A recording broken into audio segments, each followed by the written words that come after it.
Good morning বন্ধুরা। আজ সকাল সকাল দেখো আর একটা সুস্বাদু রেসিপি নিয়ে তোমাদের কাছে চলে এসেছি। আজ আমি বানাবো সর্ষে বাটা। আর জানো তো, এই বড় বড় বাটাগুলো একদম তাজা তাজা। আমার বর আমাদের পুকুর দিয়ে জাল ফেলে ধরেছে।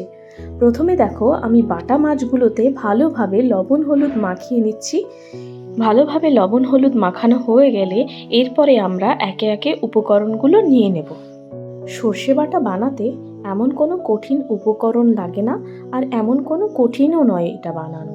আমাদের প্রথমে সর্ষে নিয়ে নিতে হবে, সাদা কালো দুটোই সর্ষে আমি এখানে নিয়েছি।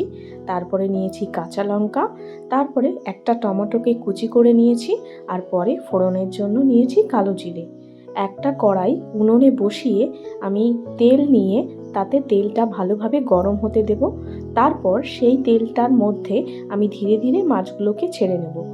মাছগুলো দিয়ে আমি মাছগুলোকে ভালোভাবে ভেজে নেব। মাছগুলোকে খুব একটা বেশি ভাজাও করব না, আবার খুব কম ভাজাও করব না, মিডিয়াম ভাজা করব যাতে মাছগুলো আস্ত আস্ত থাকে। আর দেখো, আমি যেই মাছগুলো নিয়েছি তাতে পেটে পুরো ডিম হয়ে গেছে। আর এদিকে মাছগুলো ভাজা হতে হতে আমি মিক্সিতে সর্ষে আর কাঁচা লঙ্কাটা একসাথে দিয়ে একটু লবণ দিয়ে বেটে নেব।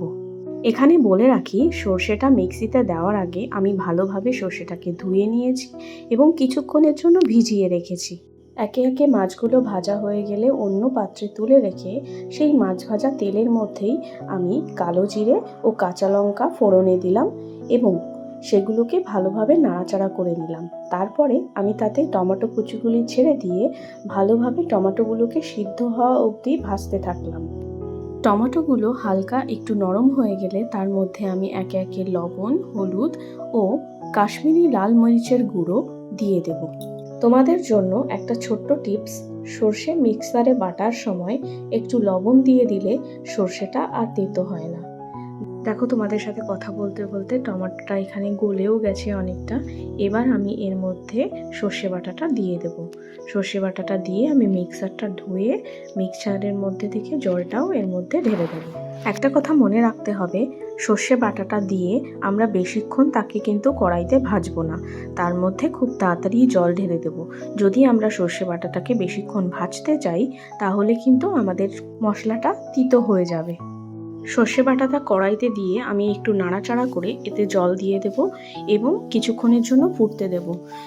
সর্ষের ঝোলটা ফুটে উঠলে তখন আমি তাতে ধীরে ধীরে সব মাছগুলোকে ভালোভাবে ছেড়ে দেব, যাতে মাছগুলো ভেঙে না যায়।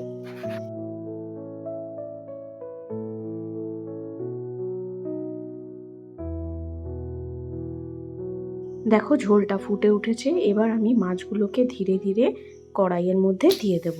এখানে বলে রাখি, এখানে মাছগুলো ছাড়ার পর গ্যাসের ফ্লেমটা অবশ্যই কিন্তু লো ফ্লেমে রাখতে হবে। দেখো, আমার মাছগুলো এতই বড় বড় যে আমার পুরো কড়াইতে মাছগুলো ধরছে না। তাও আমি মাছগুলোকে কোনোভাবে অ্যাডজাস্ট করে দিয়ে দিলাম কড়াইতে। মাছগুলো ঝোলে দেওয়ার পর বেশিক্ষণ আর কড়াইতে রাখা যাবে না। 5 মিনিট ঝোলে ফুটতে দেওয়ার পর মাছগুলোকে গার্নিশিং করে উঠিয়ে দিতে হবে। আমি এখানে গার্নিশিংয়ের জন্য ধনেপাতা আর কিছু কাঁচা লঙ্কা ব্যবহার করেছি। দেখো তোমরা, মাছগুলো ঝোলের মধ্যে ভালোভাবে মিলে গেছে। এবার আমি মাছগুলোকে ধনেপাতা আর কাঁচা লঙ্কা দিয়ে গার্নিশিং করে নামিয়ে দেব।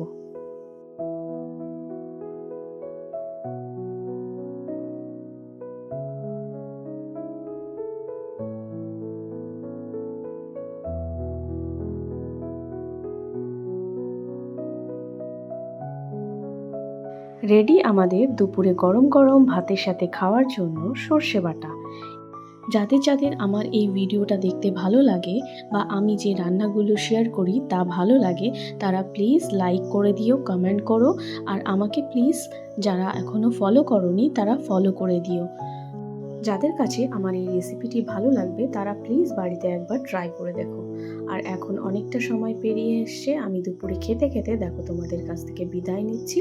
সবাই ভালো থেকো, সুস্থ থেকো, সাবধানে থেকো এবং আমার ভিডিওগুলোকে এইভাবে দেখে আমাকে সাপোর্ট করো।